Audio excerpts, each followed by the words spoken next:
All right, YouTube, how you doing? Welcome back to the channel. It is week number 2 in the NFL. We're going to go through the Sunday slate. So the Thursday night football, you already know about that, but we have a separate video for Sunday night, and then the 2 Monday night football. Those will be their own separate video on the channel, so make sure to check those out. But we're going to go through all of the other games on the slate in today's video. I'm going to go through each and every one. I'll give you my lean or even leans on the games, but all of my final plays, so what I'm actually going to be rolling with myself.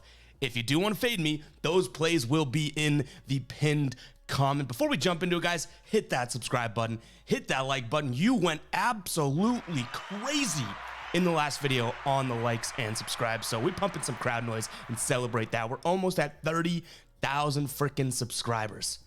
Absolutely crazy to say that out loud. Help us get there if you are not subscribed yet. Hit that big red subscribe button. And then before we get into the slate, got to talk to you guys about Sleeper. They have a free promo square right now. Tyreek Hill, 0.5 receiving yards is his line. I think he's going to get more than that. Head over to Sleeper. You can use the link in the pinned comment. Get 100% of your first deposit match. Sleeper is definitely my favorite player prop pick'em app right now. I love that they don't follow the fixed payout structures. Like the prize picks, you know, everything is structured.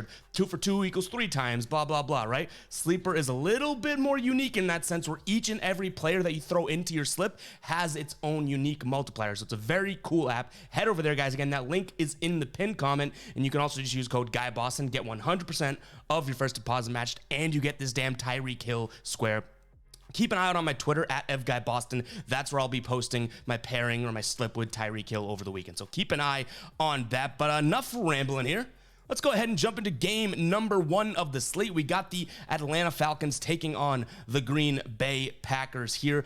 Falcons coming off of a nice little win against against the Carolina Panthers, 24-10 last week. That was one of our final plays that we ended up cashing. And then the Green Bay Packers coming off of a pretty dominant win in what I guess was more of a shootout than I would have thought it would have been against the Chicago Bears. I'm going to lean towards Atlanta here, minus the 1.5 points. I do think that they just have a way better defense. Not that Carolina's offense is anything that's all that crazy, but I do think that Atlanta defense is pretty underrated and pretty legit. So I'm going to lean towards Atlanta in this one on the honestly, I don't even hate the money line, but I guess we can drop the 1.5 points. It shouldn't make all that much of a difference. I'm also going to take a peek at the under 40.5. Again, really kind of backing that Atlanta defense. I think they are super underrated.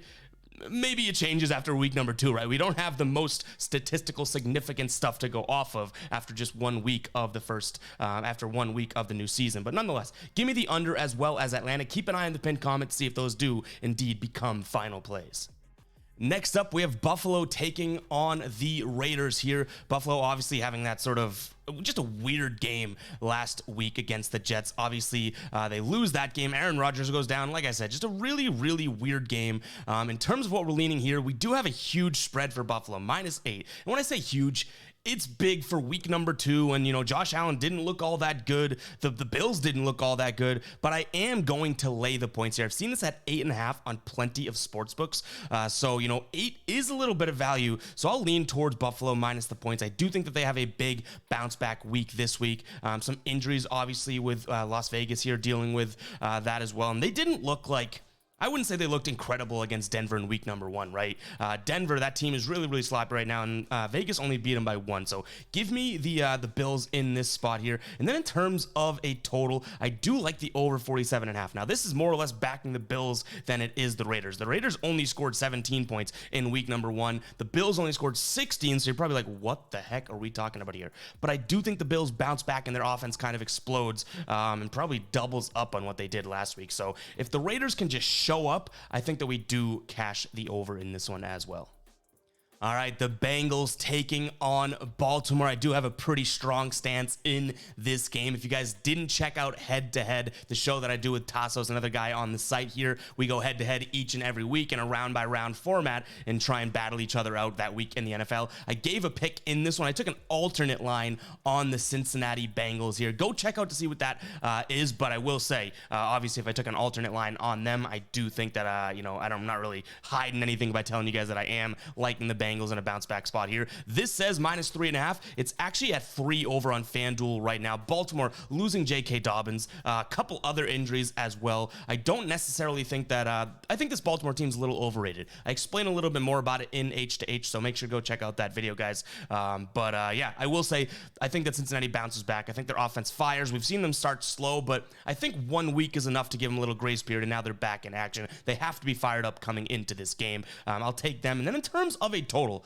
I didn't mind the over, and the more and more I looked into it, I started to creep towards the under, and this fact is great. In 77% of the last 22 games for the Baltimore Ravens, that's including regular season and playoffs, coming off of a win, they've hit the under. That's since 2020, so we're talking 3 years here of that trend being a thing. Obviously, guys come and go, but I'm going to lean towards the under 46.5 as well in this one. I think that Cincinnati, even though I expect them to kind of bounce back from it, even if they bounce back from a 3-point game last week, right? I think that they can score, 21 points in this one, and all of a sudden be like, oh, wow, we won that game, 21-16, 21-17, something like that, and it still remained a pretty low-scoring game. So give me the under as well. All right, guys, before we continue on with the slate, allow me to talk to you about OddsJam. If you don't know what OddsJam is, I think you're missing out on capitalizing on some of the best tools in the game when it comes to you and I beating the sportsbooks. OddsJam is really cool. They have a sportsbook screen just like this where you can look at all of the offerings from sportsbooks, compare and contrast, making sure you're getting the best price available. Why would you buy a car for 10 grand if you can just stroll down the street and buy it for 6 grand? That is what this screen shows you. They also have a positive EV betting tool. If you don't know what positive EV betting is, definitely go look and do some research on it because it is really cool. But essentially, similar to what I just said, for example, Bijan Robinson over 2.5 player receptions, -110 over on BetMGM, right? Look at the average odds, -126. And you can see all of the other sportsbooks and what they offer, so you know where the actual value is heading into this. So this should be, DraftKings has it at -140. You're pretty much getting an even, juiced odds here at -110 on BetMGM. A really, really cool tool. And then they have the parlay builder, which I like. You could select how many legs, the sportsbook of your preference, the league, the minimum odds, and then go ahead and show me my parlay. This is an algorithmic based parlay. We actually used a little bit in our parlay video, which we will be posting as well. I don't know if it's coming out before or after this one gets posted, but we'll have a parlay, 3-leg parlay video on the channel as well. We're sinking our teeth into football content, guys, but go ahead and check out OddsJam if you have not yet. I highly encourage you guys to do so. You can use the link in the pinned comment. You get a 7-day free trial with that link. You want that? Great. But if you use code GUYBOSTON, the deal gets even better. After that trial, you're going to get 25% off your first month. Head over there, guys. That link is in the pinned comment. Now, game number 4 on the slate. We're looking at Detroit taking on Seattle.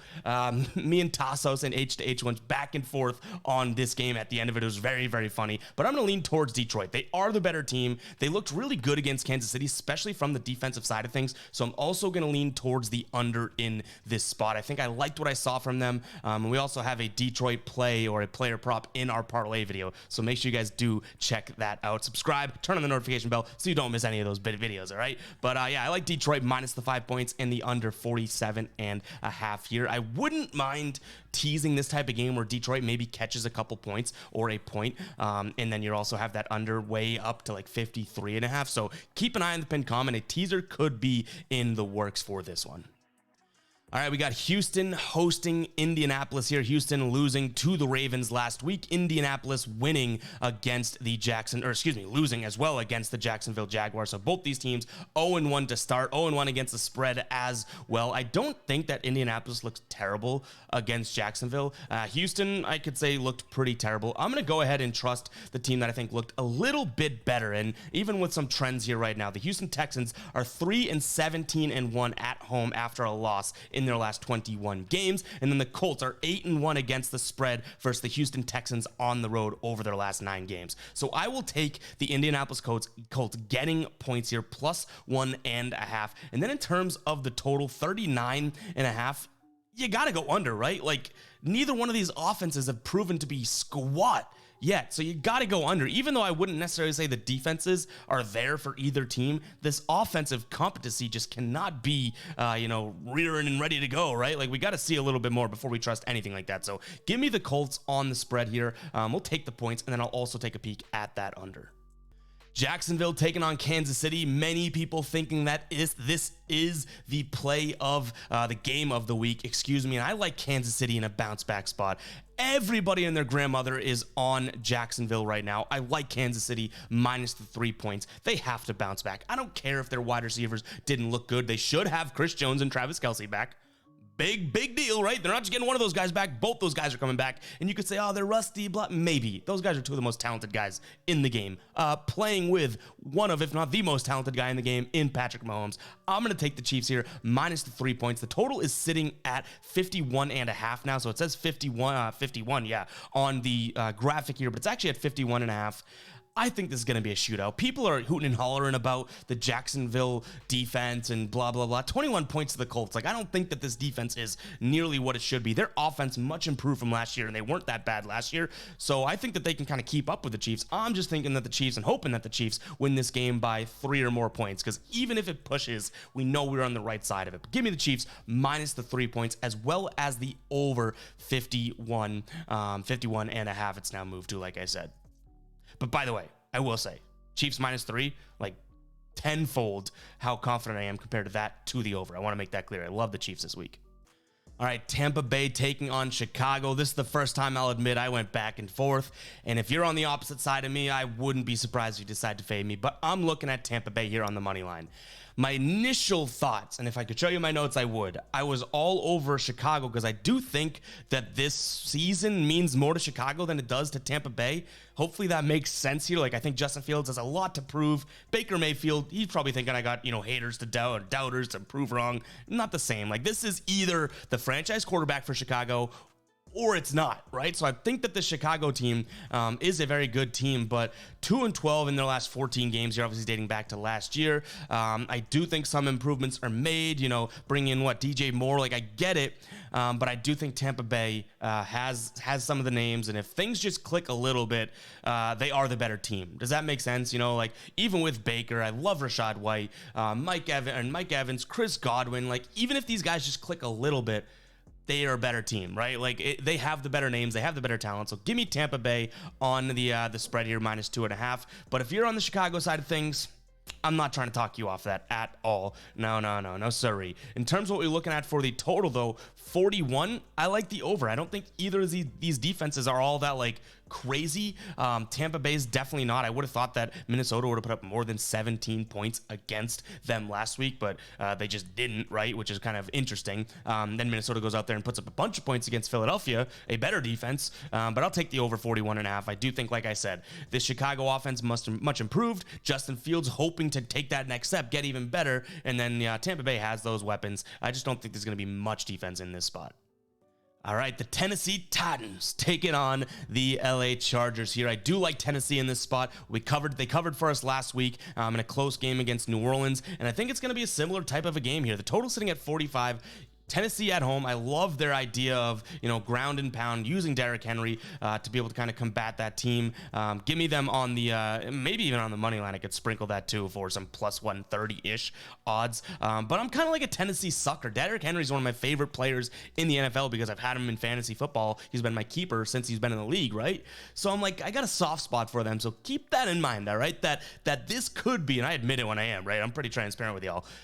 I am pretty biased sometimes towards Tennessee. They're catching 3 points here. This Chargers team is good. I mean, they obviously competed with Miami last week, ultimately losing that game, but I really don't see Tennessee allowing that much of a pace of play to go through, right? Like, I think Tennessee's going to control this game. They're at home. They can set their tempo, and hopefully they can just kind of pound the rock here. So I will go ahead and take Tennessee. Like I said, I don't even mind them on the money line here. If you look at the week last week, we saw Miami only rush for 70 yards against the Chargers on 20 attempts. I think that the Titans are able to go out there and do way better than that. So I really don't think that, this is I guess what I'm saying last week is going to make it seem like this Chargers defense really run heavy, able to stop it. I don't really think so. I do think that this is a Tennessee team that can run on anyone, honestly, even though Derrick Henry didn't have the best week last week, but at least control the pace. So I like the under as well as Tennessee getting the points. Arizona taking on the Giants. You got to lean Giants, right? You got to lean Giants here, but I will say 4 points is the spread. 4? What an absolute smell of a trap, but I don't care. You got to take it at this point. You got to look at this and say, okay, this is obviously all Giants all day long, right? Like it has to be. How could you say it's not? So Giants scorings, let's see how many points they scored. I'm not the best mathematician, but I could do this one. Last week against, easy. 0 against Dallas last week. They got to do better than that. Arizona actually surprised me with the amount of points they scored. They scored 16, and I'm like, wow, that may be the most that they score all year long. Terrible team, but it's just so weird that this spread's sitting at 4. So weird. But we're going to lean towards the Giants here. Strong chance of being a final play because it seems like a no-brainer, but maybe this is a position where I should be fading myself because it just seems too easy, like free money, right? Which it's never like that in the NFL. In terms of a total, we're looking at 40 here. I guess I'll lean towards the under because I do think that this Arizona team stinks, which most people do. And the Giants, you got to show me what you got before I bet on an over, right? Like 0 points is still 0 points. I don't care if it was against Dallas, who their defense, I still think, like as good as Dallas's defense is and talked about, I still think it's kind of underrated. People don't talk about how good. Like I'm talking, maybe I get hate for this, like all-time good, some of the names and the way that they play. So yeah. I don't want to jump out to that after 1 week or anything like that, or, Gilmore coming in, that type of thing. But, I'm curious to see how the Giants perform against an Arizona defense that's definitely not the same. Do they go out there and put up a bunch of points? Maybe, but I got to see it first. I'll lean towards the under. All right, if you guys made it this far into the video, go ahead and comment 16 because we're 16 minutes in. That's how we suss out the real ones, the ones that actually enjoy the video, the supporters of the channel, right? The Fade Squad. That's how we suss them out from the guppies, the haters, the ones that either skip the video or, take things out of context, give me some hate comments. Guppies.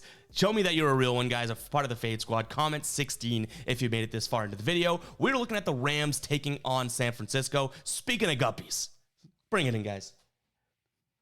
I got hate in the comments for my Ram pick last week, right? People are like, you are an idiot. Literally, go read the comments. How'd that one turn out? How'd that one turn out? The Rams end up winning that game by a wide margin, 30-13. It was close, and all of a sudden it was like all Rams. San Francisco wins 30-7. I also got a little bit of hate for that. They're like, "What are you doing? This is not the San Francisco team of last year." Rams are still good. Like, even if you don't believe in Brock Purdy, they have so much talent, both sides of the ball, running, passing, quarterbacking, secondary, defensive line. Like, this is such a good San Francisco team here, but 7.5 points is a lot to go ahead and throw here. I'll admit I am leaning still towards this San Francisco team, but it's going to take a little bit more of confidence to go ahead and make that a final play. So keep an eye on the pin comp to see what we ultimately end up rolling with. But I like the San Francisco 49ers in this spot. I just wish this was if we can even get the spread down to 7, I might take it. But I wish this was 6.5 because 7.5 feels a little fishy to me. Total is sitting at 44.5 as of right now. I don't love the pace of these offenses, and I think that San Francisco is going to do a better job tempering the Rams' offense than Seattle did. So I'll take the under in this one as well. All right, Dallas taking on the Jets. I'm sure a lot of people had this game circled just from an entertainment standpoint, but then Aaron Rodgers goes and ruptures his Achilles. But nonetheless, still should be an all right game. Dallas minus 9.5 seems like it's way too much. So I'm going to lean towards the under, and that's kind of where I'm going to leave it. I don't love either side of this. Like, could I see Dallas blowing out the Jets? Yes.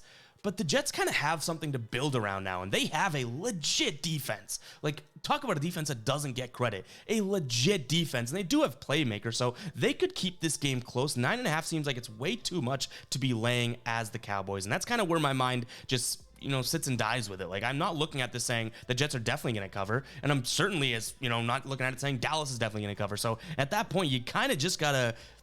it can even be a win if you kind of pass up this game, right? Like opportunity cost. If you just go with something because you want something on this game, but you don't feel strongly about it and it loses, it's like, what are you doing there? But I do like the under 38.5. I would love this to be in the 40s because I could see this finishing right around 40, 41. So we don't get the line we want, but two really good defenses, guys. I expect a few turnovers as well as just not that many points being scored.